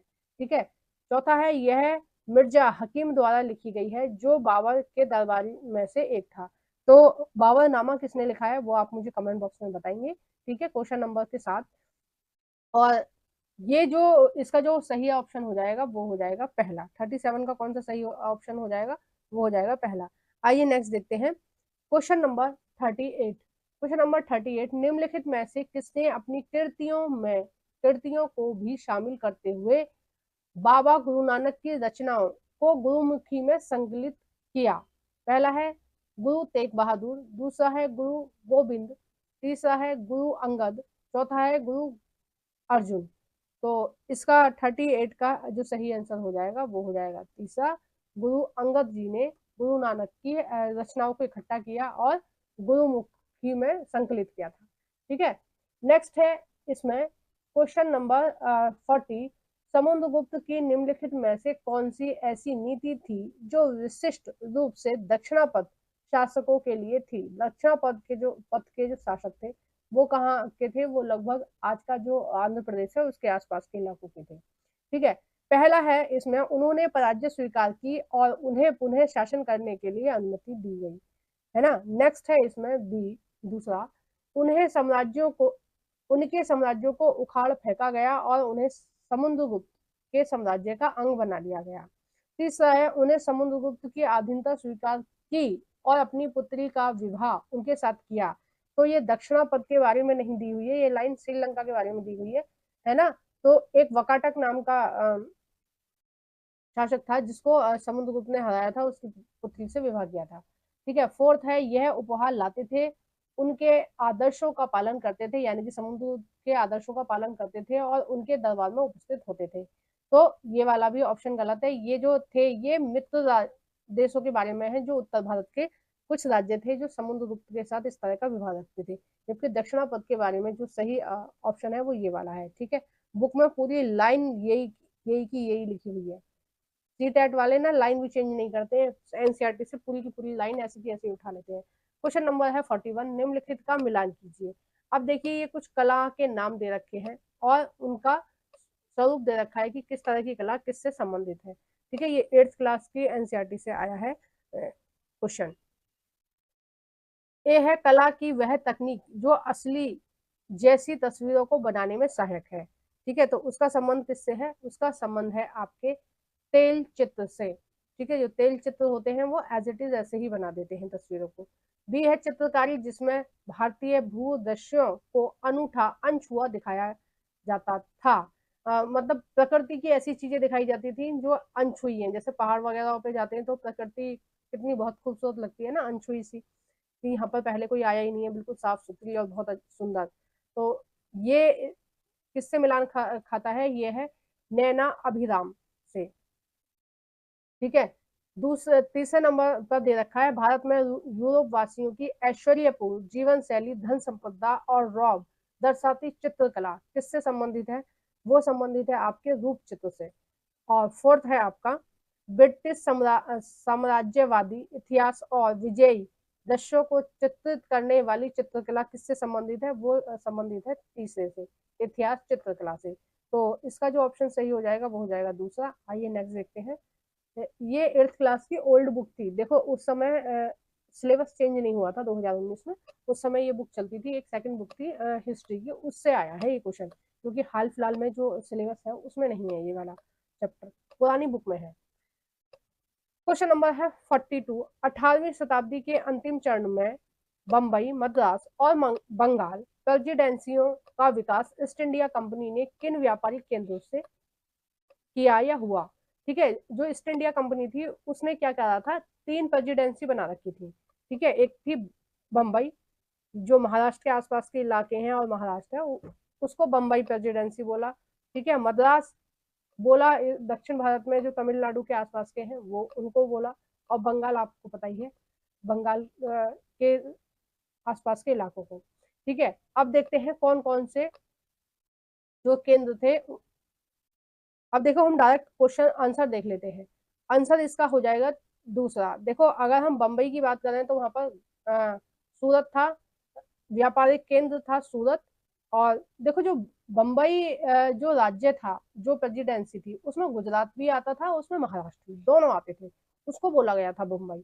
ठीक है, बाद में जब हमारा देश आजाद हुआ तो भाषा के आधार पर इनको अलग अलग कर दिया गया, गुजरात का को अलग कर दिया गया और महाराष्ट्र को अलग कर दिया गया। तो सूरत किस में आता था? बम्बई में आता था, क्योंकि आपको लगेगा जो सूरत शहर है वो कहाँ है, वो तो गुजरात में है। तो उस समय बम्बई और गुजरात एक ही था। ठीक है, महाराष्ट्र और गुजरात एक ही था, इसलिए वो बम्बई प्रेसिडेंसी उसको बोलते थे अंग्रेज। ठीक है, तो सूरत बम्बई में, और मद्रास मद्रास में, कलकत्ता आपको पता ही है पश्चिम बंगाल में आज भी है, तो कलकत्ता बंगाल प्रेसिडेंसी में था। ठीक है, आइए नेक्स्ट देखते हैं क्वेश्चन नंबर 43। ए और बी में से कथनों पर बौद्ध महायान के संदर्भ में विचार कीजिए और सही उत्तर का चयन कीजिए। ए है बौद्ध धर्म के रूप में बुद्ध की उपस्थिति कुछ एक संकेतों का उपयोग करते हुए मूर्तियों में दिखाई गई है। तो जो प्रारंभिक बौद्ध धर्म था वो मूर्ति पूजा का पूरी तरह से विरोध करता था। ठीक है, वो आध्यात्मिक अलौकिक ज्ञान पर आधारित था। ठीक है, महात्मा बुद्ध की तो बाद में प्रतिमाएं इस तरह की बनाई जाने लगी, लेकिन पहले प्रतिमाएं नहीं बनाई जाती थी। मूर्ति पूजा का विरोध विरोध था। और ये जो बौद्ध धर्म है, कहीं ना कहीं जो सनातन धर्म में कुछ बुराइयां इनको लगी महात्मा बुद्ध को, उनको उनकी वजह से उन्होंने इस तरह की अलग विचारधारा बनाई थी। तो मूर्ति पूजा तो बिल्कुल भी नहीं था। बी है महायान बौद्ध के आने के बाद ही बोधिसत्व में विश्वास समाहित हुआ। तो ये भी गलत है, ऐसा नहीं है, ये तो पहले से ही परंपरा चली आ रही थी। महायान बौद्धों के आने से इस तरह की चीजें नहीं होती। तो ए और बी दोनों ही गलत है। ठीक है, आइए नेक्स्ट देखते हैं क्वेश्चन नंबर 43। महलबाड़ी और रैतबाड़ी राजस्व प्रणालियों के संदर्भ में ए और बी कथनों पर विचार कीजिए और सही उत्तर का चयन कीजिए। ए है महलबाड़ी बंगाल प्रेसिडेंसी के उत्तर पश्चिमी प्रांतों के लिए युक्त थी, जबकि रैतवाड़ी ब्रिटिश नियंत्रण वाले दक्षिण भारतीय इलाकों के लिए थी। ठीक है, नेक्स्ट है इसमें बी, महलबाड़ी में गांव का मुखिया पूरे गांव के संकलित राजस्व को कंपनी को अदा करता था। यानी कि गांव का मुखिया इकट्ठा करता था और उसको दे देता था कंपनी के अधिकारी को, जबकि रैतवाड़ी में किसानों के साथ सीधा समझौता किया जाता था। तो ये दोनों ही ऑप्शन सही है, दोनों ही ऑप्शन सही है। तो इसका जो सही ऑप्शन हो जाएगा, विकल्प हो जाएगा, वो हो जाएगा फोर्थ। ए और बी दोनों सही हैं, दोनों राजस्व व्यवस्था के बीच अंतर को सही स्पष्ट करते हैं।